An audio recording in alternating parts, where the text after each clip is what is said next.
tarde, sabadão 21 de outubro de 2017, 1h15, está começando o Clube da Bola aqui na RIC TV Record. Eu sou Marcelo Cabral e todo o time de comentaristas da RIC e vamos ficar com vocês até as 2h30 falando sobre o esporte catarinense, destacando o futebol dos gramados do estado e do Brasil. Tá querendo participar aqui do programa? Muito fácil.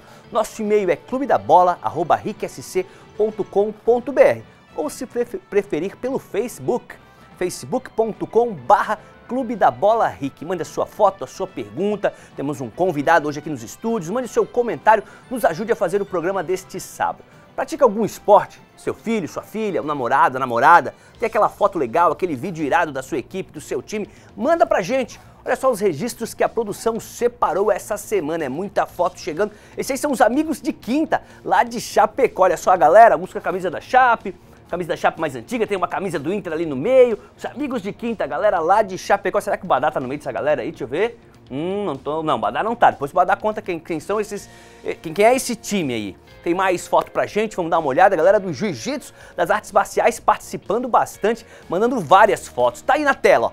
Douglas, peso pesado ali, faixa azul, no canto direito do seu vídeo. Depois tem o Giba, o Cuica, com o kimono preto ali, faixa roxa. Do ladinho dele o Fábio Divino e o Gilson Mão de Vaca, o quarteto aí treinando jiu-jitsu com o Giba, o Gilberto, que legal, o pai do Pedro e do Henry.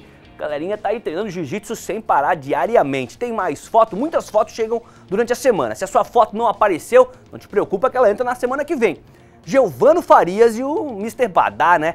Foi lá na festa lá, hein? Foi na festa, tá com um cara que isso aí foi na EFAP, lá na festa. Na EFAP, é isso mesmo, estamos soprando aqui no ponto. Tem mais fotinho, vamos dar uma olhada. Havaiano Luiz Gustavo Nunes, marcando presença. Acho que o Luiz até mandou uma foto, em outra oportunidade, a gente mostrou aqui, mas carimbou de novo a foto dele aqui no Clube da Bola. Que legal, Luiz. Vamos dar mais uma olhada, tem uma equipe aí, ó. Vou tentar pronunciar, o Maravalheira Planalto Alto Boa Visão é o nome do time. Olha só que legal, a galera do futsal, pelo tênis ali é futsal sim, pelo meião, galera do futsal de Planalto Alto participando também do Clube da Bola. Vamos para a próxima foto, clubedabola@ricssc.com.br. Galera do Polo Aquático de Floripa, porque hoje e amanhã tem um torneio sul de polo aquático na piscina da Unisul da Pedra Branca, com times de Florianópolis, Porto Alegre, Curitiba e Rio do Sul. Galera, a Ana que mandou essa foto pra gente, que legal, Ana. Galera toda do polo aquático aqui de Floripa, masculino e feminino. E a galera do masculino, mas tem time feminino também. E essa última foto aí, ó, Tamires, Brian, Pedro Lucas, Maria Clara e o Tiaguinho ali no meio segurando Papai é Pop, o livro. E tem um DVD ali, acho que é o joguinho da FIFA, será? Do Play, galera que curte futebol, o Tiaguinho mandou essa foto aí, ele, a esposa e o trio de filhos aí do Tiaguinho, que legal. Agora sim, vamos pro futebol. Quer aparecer aqui no clube? Mande a sua foto, se não der tempo esse final de semana, a gente mostra na semana que vem. Vamos de Série B. No Castelão, Ceará e Figueirense se enfrentaram na noite de ontem e o Figueira não conseguiu segurar a vitória. No contra-ataque, Dudu Vieira abre o placar para o Furacão. 1 minuto depois, Lima deixa tudo igual. No segundo tempo, de novo ele, Dudu Vieira chuta de fora da área e amplia para o Figueira. E no último minuto, Pio empata mais uma vez no Castelão. Fim de jogo, Ceará 2, Figueirense também 2. Tá aí, o empate do Ceará no último minutinho do jogo, último lance, depois dessa cobrança de falta, a partida terminou lá no Fortaleza. Vamos dar uma olhadinha como é que ficou a tabela de classificação. Lembrando que a rodada prossegue hoje, temos vários jogos ontem. Ontem apenas 4 partidas. O Inter ainda é o líder, tem 58, o Ceará foi para 55, o América Mineiro tem 55 e o Paraná 52. Na primeira página, a gente vê o Criciúma na 9ª colocação com 42 pontos. Na página seguinte, o Figueirense com empate foi para 16º, tem 36 pontos, está fora do Z4, mas o Z4 vem na sequência com Luverdense com 35, Santa Cruz tem 30, Náutico 27 e lá atrás com 25 pontos o ABC de Natal segurando a lanterna da Série B. Apresentar os nossos comentaristas, nossos convidados de hoje, o boa tarde primeiro dele, Fábio Machado. Fábio, antes de eu apresentar o nosso convidado, eu queria que você analisasse esse empate em 2-2. Muito boa tarde, Mancha. Muito boa tarde, amigos do Clube da Bola. Olha, ontem eu comentei aqui no programa Balanço Geral, juntamente com o Mancha, o seguinte: esse jogo do Figueirense diante do Ceará era o jogo das adversidades. Comentamos sobre isso. A campanha do Ceará, 7 jogos invicto, vinha de 4 vitórias. O Figueirense ia enfrentar um estádio totalmente lotado, como enfrentou o Castelão, mais de 40 mil pagantes. Então, e o Figueirense que não se encaixava fora de casa, principalmente com o técnico Milton Cruz. Ou seja, tinha tudo para dar errado na noite de sexta para a equipe do Figueirense. Mas eu também comentei e dei o seguinte exemplo: o futebol é aquele esporte que te permite surpresas, o futebol é aquele esporte que te permite um clube dar a volta por cima. Tanto que eu dei o exemplo seguinte: aí seria muito fácil, eu ganharia na loteria esportiva toda semana, porque a gente analisa os jogos, analisa a estatística e ia lá cravar coluna 1, coluna do meio, coluna do 2, a coluna 2. Mas o futebol te propicia isso, essas grandes surpresas. E a grande surpresa da noite foi o bom futebol do Figueirense diante do Ceará. Um primeiro tempo muito bem posicionado, bom toque de bola. Gostei do posicionamento do Jorge Henrique mais no meio, mais centralizado, tocando a bola. Dudu Vieira acabou sendo uma grata surpresa, né? Ele que voltou à equipe titular. Figueirense muito bem. Figueirense teve uma infelicidade na primeira etapa, porque quando ele abriu o placar não teve nem tempo de comemorar. Logo depois o Ceará empatou. E se a gente olhar o lance, viu, Mancha? 3 jogadores rabaram, né? Como fala o Manezinho, rabaram na bola. E aí o Ceará acabou empatando, acabou sendo um castigo para o Figueirense. De qualquer forma, o Figueirense manteve o bom futebol, manteve a posse de bola, manteve o toque, conseguiu anular as jogadas da equipe do Ceará. Na volta para o segundo tempo, diminuiu um pouco a intensidade e já era esperado. O Ceará passou a ter mais volume. Só que chegou ali um determinado momento da partida, meu caro Mancha, que os jogadores do próprio jogador do Figueirense pensaram: opa, o bicho não é tão feio assim como a gente achou que seria. E aí o Figueirense foi em busca do segundo gol, fez o segundo gol. Tomou um gol no finalzinho. E aí aquela história, vale a reflexão. O Figueirense perdeu 2 pontos ou ganhou 1 ponto fora? Dá para avaliar aí 2 formas. Primeiro, ganhou 1 ponto fora diante de um adversário Ceará que vai ganhar muitos pontos jogando lá no Castelão nessa reta final. Agora, tomar gol no último lance dá uma sensação muito ruim, uma sensação de que o time perdeu 2 pontos e que pode ainda ser ultrapassado hoje, caso o Luverdense derrote Goiás, aí o Figueirense volta para o Z4. Mas foi uma boa partida do Figueirense. A gente já está vendo na imagem aqui o nosso convidado. Tudo bem, Décio? Tudo Décio tranquilo. Antônio, ex-atacante do Avaí, hoje comentarista esportivo, fez história com a camisa do Leão. Muito bom estar te recebendo aqui, Décio. A gente já vai falar dessa marca, né? O Décio tem a marca de 57 gols marcados com a camisa do Avaí na ressacada, atingida, alcançada pelo Marquinhos essa semana, que também alcançou os 57 gols. Já já a gente fala do Avaí, porque eu quero te fazer uma pergunta sobre o Figueira. Muita gente me questionando o seguinte: foi falha do goleiro Saulo naquele último lance? Já te coloquei no fogo aí. Não, eu acho que não, mas não colocou no fogo. Eu, na minha opinião, eu acho que o Figueirense, o goleiro falhou. O goleiro falhou porque o jeito que ele fechou o ângulo não pode fechar do jeito que ele fechou. Porque a bola, a falta era muito longe e pela colocação do jogador que vai bater a falta, você já sabe que ele não vai colocar por cima da barreira aquela falta ali. E a característica dele sempre foi de chutar forte. Pancada. Pancada. Então, e ele não fechou. Ele colocou a barreira e ele tinha que estar fechando outro ângulo. Logicamente um pouco mais centralizado, mas ele fechou muito o lado direito dele e a bola foi direta e ele não fez curva nenhuma, não deu para ver que... Eu não vi que foi curva, nada, a bola foi direta e ele chegou tarde na bola e 50 minutos, meu amigo, você não pode tomar mais gol do jeito que tomou. Tinha que ter segurado esse resultado. Aliás, muito importante. Aliás, uma semana, nós vamos falar do Avaí, né? Que acabou, queira ou não queira, acabou ligando uma coisa na outra. Na quarta-feira, o último lance, a mesma situação, garantida a vitória contra o Botafogo. O Avaí tomou da forma que tomou, nós vamos falar depois. E ontem com o Figueirense. Acho que era o Lauro Búrigo, não, que foi campeão contigo em 94 na segunda divisão. O Avaí disputou a segunda divisão em 94 e o Décio foi campeão. O Lauro Búrigo que falava, com 42 minutos não tem mais jogo. E aí aquela história que eu falo, não é na malandragem de esconder bola. Não tem mais jogo com bola jogando mesmo, né? Retém, segura. Exatamente. O Lauro, desculpa, o Lauro, tive 2 passagens com ele. Fui campeão em 94 e fui vice-campeão em 85. A gente pegou Joinville e perdemos o campeonato estadual. Mas o Lauro chegava e conversava com todo mundo, assim, ó, 40 minutos não tem mais jogo, gente. Não tem mais bola. Se nós estivermos ganhando, acabou o jogo. Não é que a gente vai chegar, vai dividir, não. Mas a bola é jogo do campeonato, ele brincava, jogo do campeonato, bola pro mato. E aí você tem que conversar com muitos jogadores experientes, equipe do Figueirense, e você não pode deixar, botando o Avaí também nessa, jogadores que já jogaram em muitos clubes grandes, você vencendo, precisando da vitória, e você toma um gol aos 50 minutos, aí é para matar. Fábio, para a gente terminar esse primeiro momento do Figueirense, um assunto no início da semana chamou a atenção do torcedor alvinegro e do torcedor do resto do país. Alex Bourgeois, o homem que chegou para comandar essa nova fase do Figueira, pediu para ser dispensado. O que aconteceu com o francês? Olha, o que aconteceu com o francês foi o seguinte, né? Eu já comentei na minha coluna digital, dei todos os detalhes, né? Ele chegou e assumiu cargos que não lhe competiam.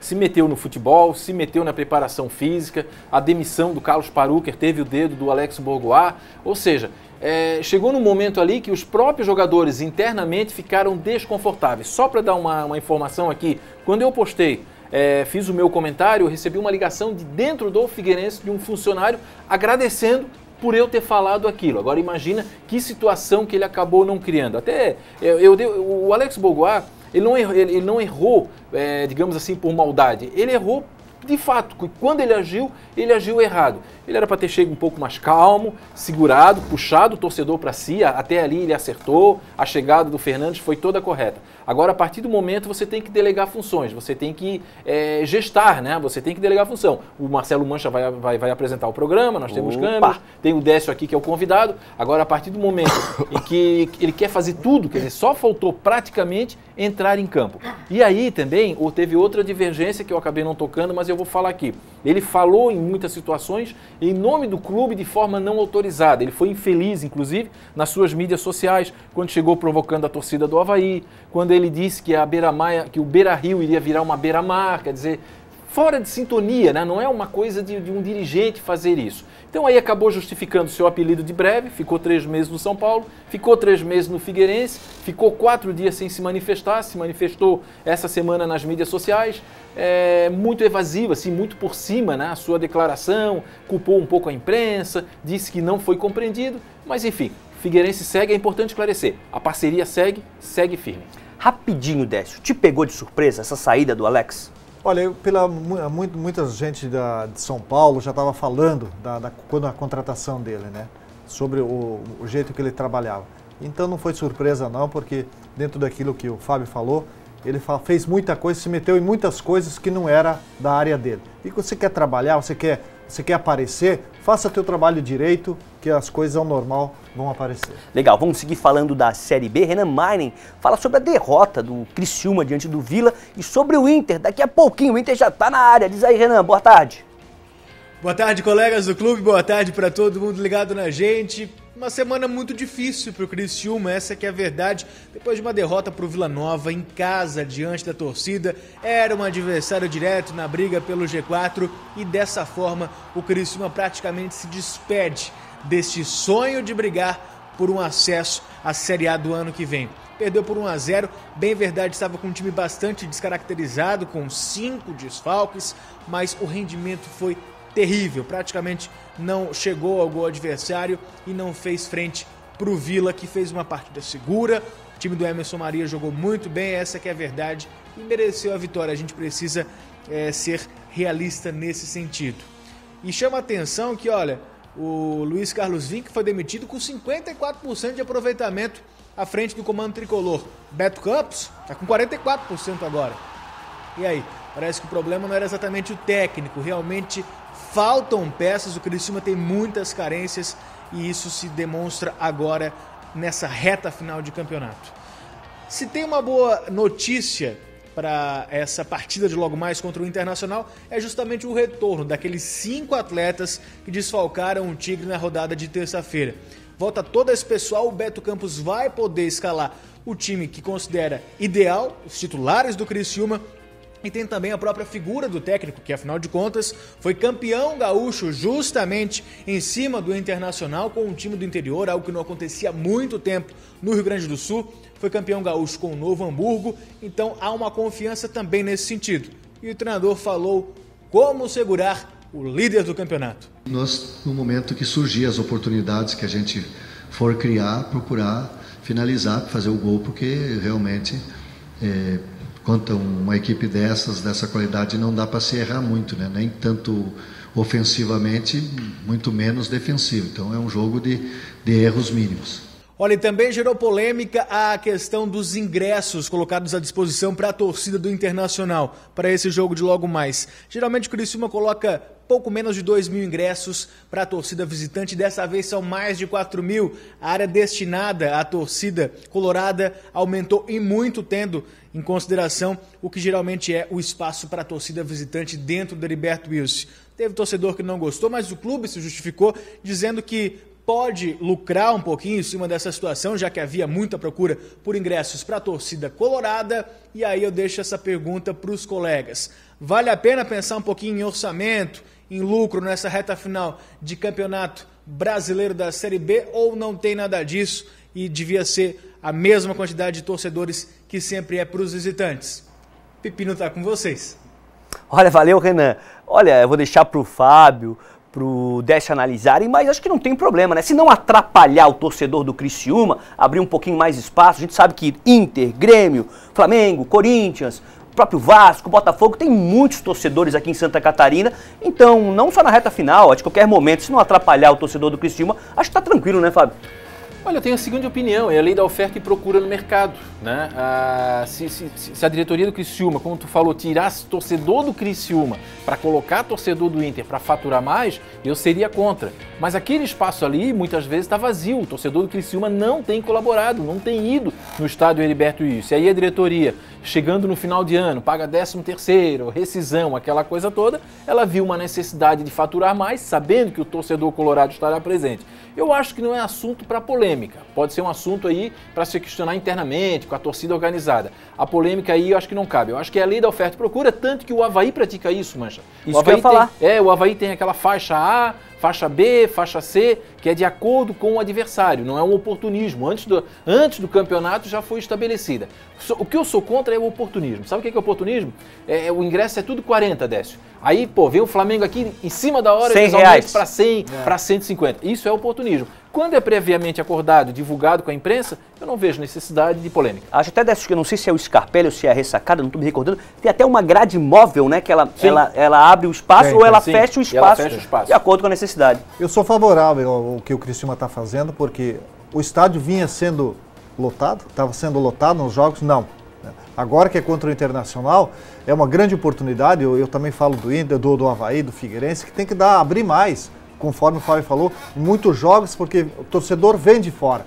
E aí você vê o torcedor lotado lá, adversário, e um espaço grande que não está sendo utilizado. E tá certo, o Criciúma está aproveitando, dá espaço aí, o estádio lotado, o Criciúma vai ter mais entusiasmo para jogar até contra o Inter. Só para carimbar, Mancha, só para carimbar. Se o torcedor do Criciúma tivesse ocupado esse espaço até agora, tivesse chances de acesso clara, é evidente que nós seríamos contra. Óbvio, mas é um espaço vazio que o time vai aproveitar para faturar um bom dinheiro. Fazer o seguinte, a gente sai da Série B e vai para a Série A, vamos fazer a conexão com Chapecó, conversar com o mestre Sérgio Badá, que tá feliz, hein? Que jogaço da Chape no meio da semana, que vitória, e o único ponto negativo veio do lado adversário. Robinho, precisa, né? Não precisava fazer aquilo com o nosso Moisés, né, Badá? Boa tarde.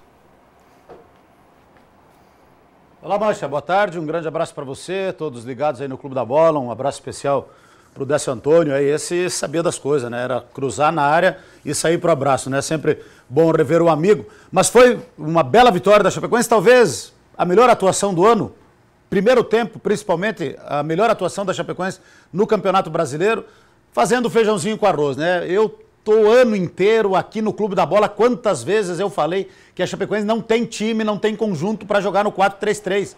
E eles insistiam no 4-3-3, e 4-3-3, e 4-3-3. Foi mudar, meteu 4 volantes, coisa mais linda do mundo no meio de campo, e aí, acabou ganhando o jogo, né? Aí o Atlético vai fazer 1-0, o Valdívia foi muito feliz, acertou um belo chute, né? Foi na travessão e entrou. 1-0, mas a Chapecoense não se abalou, não se abateu, continuou jogando com naturalidade. Já no primeiro tempo a gente já viu uma bola na trave ali, na cabeçada do Wellington Paulista, 28 jogos que ele não fazia gol, aí desencantou. Aí o Arthur Kaique deu o passe, o Wellington Paulista fez o gol, empatou e a gente percebia que a qualquer momento o Chapecoense iria virar o marcador, como de fato virou nesse gol do Canteiros, uma jogada que começou na área da Chapecoense, na pequena área da Chapecoense, armou o contra-ataque, foi lá e fez 2-1. No segundo tempo, o Atlético Mineiro teve um jogador expulso, o Elias logo a 5 minutos. Nesse lance ele já tinha cartão amarelo, fez a falta sobre o Moisés Ribeiro, que fez um partidaço lá em Belo Horizonte e acabou sendo expulso, né? Corretamente.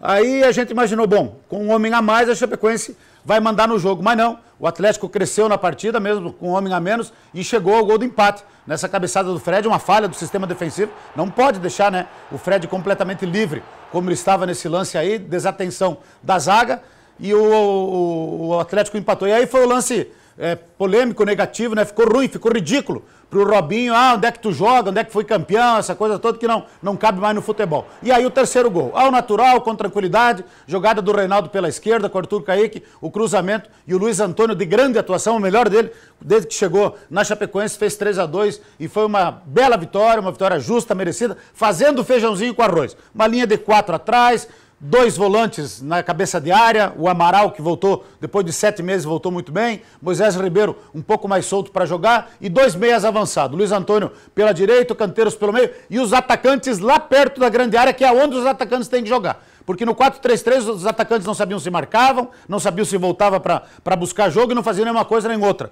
Nesse jogo aí os atacantes foram atacantes, jogaram sempre próximos da grande área, os 2 meias, o Luiz Antônio e o Canteiros, não precisaram voltar tanto para ajudar na marcação, né? Então foi um time compacto, jogando perto um do outro, 82% de acerto de passe, sabe lá o que é isso? Chapecoense acertou 82% dos passes trocados, sinal de que o conjunto funcionou, foi uma bela vitória, já foi devidamente comemorada, enaltecida, reconhecida. Vira a página porque amanhã tem o Fluminense, outro jogo importante aqui na Arena Condá. Daqui a pouquinho o Badá volta para falar desse jogo contra o Flu e também do Concórdia, que conquistou o título aí da segundona. Para a gente continuar no papo da Série A, Avaí e Botafogo, Fábio Machado, Décio Antônio. O jogo onde o Marquinhos alcançou a marca de que até então era exclusivamente sua, Décio. 57 gols marcados com a camisa do Avaí. Na ressacada, mas ao todo são 93 com as cores do Leão.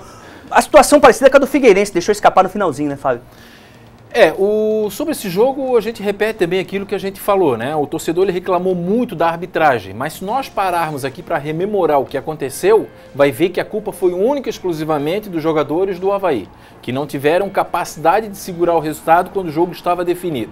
Vamos lembrar algumas situações? Faltando 1 minuto e meio, Júnior Dutra pega uma bola e atrasa para o goleiro do Botafogo, para o Gatito, que daí reinicia um contra-ataque. Ora, 1 minuto e meio, meu amigo, é como o Décio falou, pega essa bola, segura, leva para a bandeirinha de escanteio, chama um jogador para fazer 1-2, recebe a falta, aí depois na cobrança do meio de campo sumiram as bolas, aí o que aconteceu? Ali, quando demorou a acontecer a cobrança da falta, o juiz deu acréscimo de mais 1 minuto corretamente. Aí na sequência do lance, o Leandro Silva, que teve a oportunidade de botar a bola para a lateral, que seria mais difícil você iniciar uma jogada de ataque no lateral, não, ele escorregou, bateu com a bunda no chão, acabou gerando um escanteio que gerou o gol do empate. Então assim, claro que o torcedor ficou magoado, está chateado, mas não adianta culpar a arbitragem. Faltou maturidade. E a própria coletiva do Claudinei depois, ele demonstrava uma decepção com a equipe que não conseguiu segurar o placar. Sobre o jogo, primeiro tempo muito ruim, primeiro tempo fraco tecnicamente, a gente não via criação de nenhuma das duas partes, o jogo não ia acontecer nada no primeiro tempo. No segundo tempo, com a entrada do Marquinhos Santos, aí houve uma qualificação melhor no passe, na distribuição de bola, o Avaí cresceu, avolumou e, igualmente quando aconteceu contra o São Paulo, fez 1-0 gol de pênalti, agora com o Marquinhos Santos no gol histórico, na outra foi o Júnior Dutra, logo depois o Avaí teve a chance de finalizar. Lá contra o São Paulo foi o Júnior Dutra, lembra? Sozinho ele tocou para fora. E nesse jogo foi o Júnior Dutra, que ao driblar o goleiro fechou o ângulo, ele tocou para o Rômulo que sozinho, aquela trave daquele tamanho, ele conseguiu botar na mão do goleiro. Então, faltou para o Avaí nesse jogo a definição, capacidade de definição e a capacidade de segurar quando o jogo estava 1-0. Um empate terrível, né? Esse sim é um empate com gosto de derrota, porque coloca o Avaí na pressão, né, Mancha? Como você falou, aquele clichê, todo jogo agora é decisão. Esse jogo teve essa data, essa marca importante, a gente comentou, né, 57, a gente até brincava com o Décio, que o Décio estava meio dando uma secadinha para o Marquinhos não te alcançar na brincadeira, claro que você nunca fez isso com o Avaí, mas um jogo que foi importante, por essa marca alcançada, mas que é sua, e por enquanto é sua também, né? 57 gols. A gente tem algumas imagens, Décio, antigas suas, que a gente tirou do TCC 57 gols determinados, que é da Carolina Corazza, sua filha. Ela fez um trabalho no ano passado, né? Só contando a tua história. A gente vai rodar, ó, já tá rodando as imagens aí. Comenta um pouquinho como é que foi essa data, como é que você viu esse jogo? Você estava comentando na rádio? Não, eu tava até de folga, né? Porque eu tinha trabalhado um dia antes no Figueirense, né? Contra o Londrina.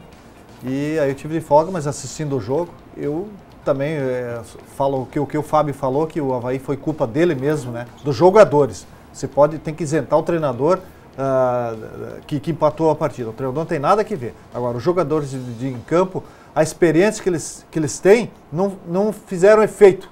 Eles não utilizaram essa experiência dele. O Marquinhos, o Betão ali atrás, o goleiro, a maioria dos jogadores ali tinha que ter aquela malandragem que em outras partidas eles fizeram, levava a bola para o fundo, segurava, tanto que a bola estava no poder do Avaí, o Avaí se precipitou e chutou essa falta pelo lado, e com isso o árbitro não tinha autorizado, deu mais um minuto, e nesse 1 minuto o Avaí foi infeliz e tomou o gol. Logicamente, é um aprendizado, mas é momento que você não pode pecar, e o Avaí pecou, perdeu 2 pontos, que hoje estaria melhor na classificação. E as suas imagens? Vamos rodar mais um pouquinho dessas imagens aí. A gente tem desse documentário aí que fala da história do Décio. Tá aí, ó. Muito legal. Eu não tenho muitas lembranças de ver você jogar, Décio, com a camisa do Avaí, né? Você era criança, mas o Fábio era criança. Mas o Fábio sempre conta aqui, lembra que se não tinha lance perdido, se chutava uma pra fora, você ia de novo pro lance para tentar acertar no lance seguinte. A gente tá vendo alguns gols. Esse gol aí, Mancho, esse gol é um exemplo. O cara tentou te dar uma bicudinha aí na saída, hein? O cara tentou saída, hein? Mas esse lance aí é um lance característico do Décio, para quem viu o Décio jogar. Ele não desistia das jogadas, em nenhum momento. A bola podia estar fora, podia estar na bandeira de escanteio, lá estava o Décio correndo, lá estava o Décio brigando por ela, perdia os seus gols, né? Até num determinado momento virou meio folclórico, os gols que o Décio perdia. Só que assim, ele perdia, mas depois ele estava lá de novo, batendo, estava lá insistindo.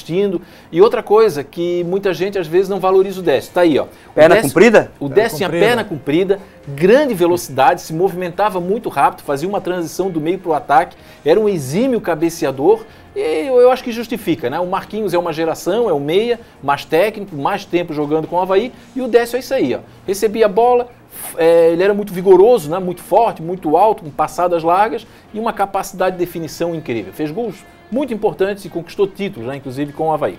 Próximo bloco a gente abre até para os comentaristas aí, se tiverem perguntas, se aí de casa tiver pergunta pro Décio Antônio, manda pra gente. Vou fazer o seguinte, conexão com Joinville, colocar o Dr. Juca Miguel nesse papo aí também, que o Joinville é o líder da Copa Santa Catarina e ganhou 2 dias a mais em relação ao outro time, né? Jogou com o Brusque no feriado, ficou o final de semana trabalhando, teve a semana inteira e agora entra em campo no domingo num desafio importante contra o Inter de Lages. Dr. Juca, muito boa tarde. Boa tarde, Mancha, boa tarde, Fábio, nosso querido Badá lá no Oeste também. Décio, parabéns aí por toda a sua carreira. Como é bom a gente poder ver jogadores que passaram por Avaí, Joinville, Figueirense, ainda tendo essas boas homenagens. Acho que esse tipo de coisa a gente tem que fazer, tem que valorizar. Esses caras têm história no Avaí, Figueirense, Joinville, Criciúma, Chapecoense. A gente precisa mostrar para essa nova geração que jogadores como o Décio fizeram a diferença. Jogavam por amor, jogavam pela camisa, jogavam pela identificação com o clube. É muito legal e essa valorização que o Clube da Bola faz é sensacional. Décio, parabéns por tudo que você fez aí pelo estado, enfim, representando o Avaí, acho que representa também aí o nosso estado. Falar um pouquinho do Joinville, que se prepara, né? Amanhã às 11 da manhã pega a equipe do Inter de Lages fora de casa, na Serra. O Joinville, Mancha, Fábio, Badá, não vence há quase 220 dias longe de casa. Passou uma Série C que pegou Tupi, pegou Macaé, Mojimirim e não consegue vencer fora de casa. É uma sina terrível. A última vitória foi por 2-0 contra o Figueirense em março pelo Campeonato Estadual. Depois disso, o Joinville não conseguiu. Técnico Rogério Zimmermann tá aí. Passou na imagem Rafael Grampola, 17 jogos pelo Joinville, 17 gols. Tem que esconder esse menino na vitrine porque, olha, tem mercado de Série B, tem mercado da Série A.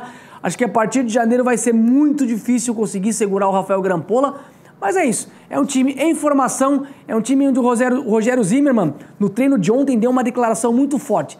Pelo que vocês estão treinando, é para jogar a Copa Santa Catarina. Se vocês querem algo a mais na Série C, se vocês querem algo a mais no Campeonato Estadual, tem que melhorar isso que vocês estão demonstrando em campo. Então o Zimmermann chegou, é um cara que trabalha demais, Ele chega às 7 da manhã, só sai às 18 horas, às 6 da tarde do CT do Morro do Meio. Está tentando encontrar no meio dessa molecada uma nova formatação para o Joinville Esporte Clube, mas ele já anunciou, já falou que o clube vai precisar de reforços para o campeonato estadual e também para a Série C, mas no meio da copinha o Joinville vai tentando encontrar atletas.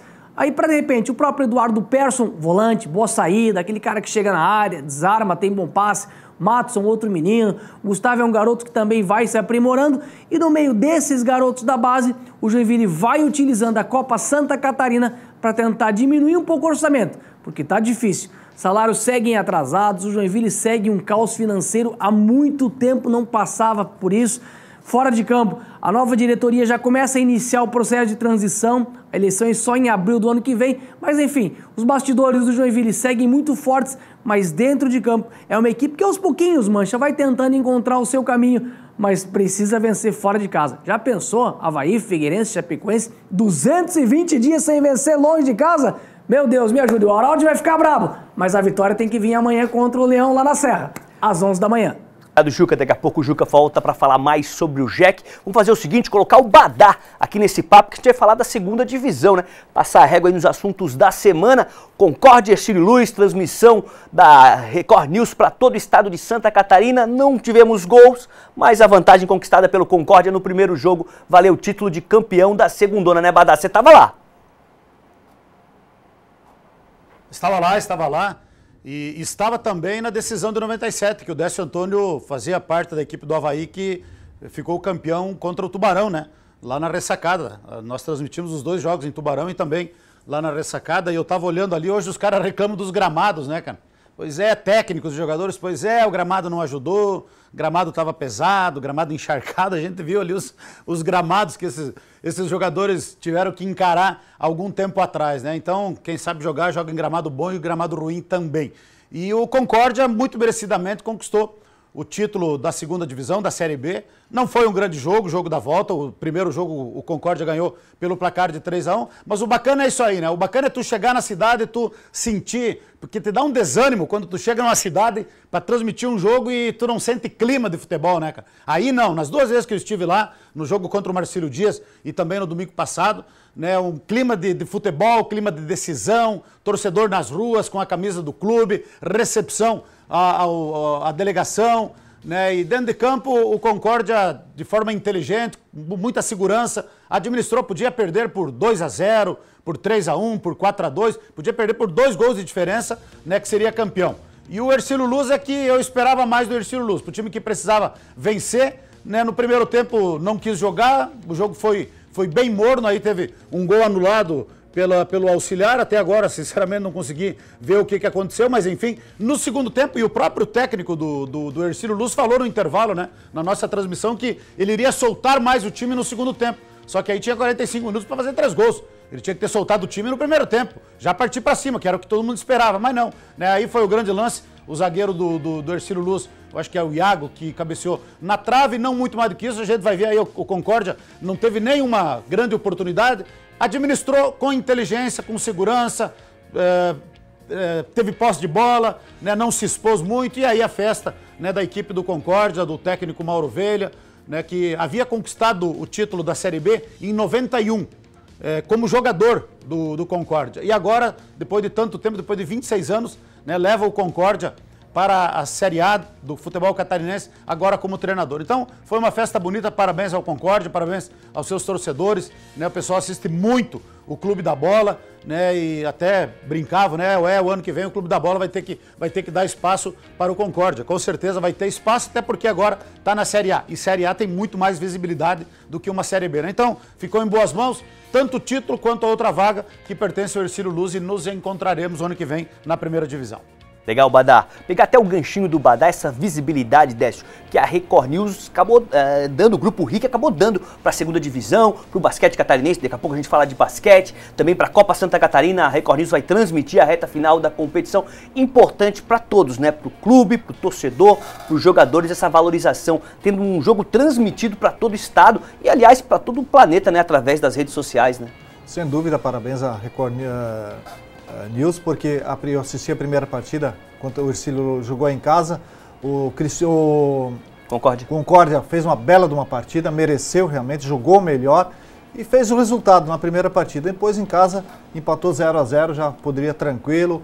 O Hercílio Luz não mostrou vontade, não teve atitude para mudar esse placar e coube ao Concórdia fazer a festa pela bela campanha e parabéns. O ano que vem estará junto com todos o grupo. Fábio, Galo do Oeste e Leão do Sul na elite. Galo do Oeste e Leão do Sul, né? Lembrando que a informação que vem é que o Mauro Ovelha renovou o contrato com o Concórdia e será o treinador do Concórdia no ano que vem. Se o Badá estiver na área aí, ele pode confirmar essa informação. Eu acho que no final, o Mancha, a gente já falou isso, foram as duas equipes que mereceram, né? O Hercílio Luz deu uma arrancada muito forte no turno. Campeão do primeiro turno e o campeão do segundo. Foi campeão invicto, né? Foi campeão invicto ainda com o técnico era o Agnaldo Riz, o Adenir Vieira ali comandando. Aí depois daquela queda, né, no retorno, acabaram trocando a comissão técnica. E o Concórdia veio atropelando, né? Assim que o Mauro Ovelha pegou. E é evidente que esse apoio, né, esse aporte aí, a Record News transmitindo, acabou elevando, né, o nível. Foi um bom nível técnico da Série B. Olha só, o recadinho pro Décio Antônio aqui, ó, no Facebook. Nunes Havaiano manda assim, ó, dar os parabéns ao Décio por ter ficado tanto tempo na artilharia do nosso Leão. E que fique muitos anos como comentarista e mandar aquele abraço pra galera do Bola Murcha Futset, do Bela Vista 3. Forte abraço pra galera do Bola Murcha. O Sérgio Guimarães Silva, parabéns Décio. Hoje o Marquinhos igualou. E como ele tá jogando, provavelmente vai passar você. E depois vai aparecer outro jogador que vai passar o M10. Mas você, Décio, já está na história do Avaí. Um abraço, meu artilheiro. E o Ney Júnior diz assim, ótimo programa, um abraço pro Décio. Legal a galera. Aliás, sobre o Décio, né, Mancha, só sobre esse assunto eu comentei na coluna, eu conversei contigo até nos bastidores.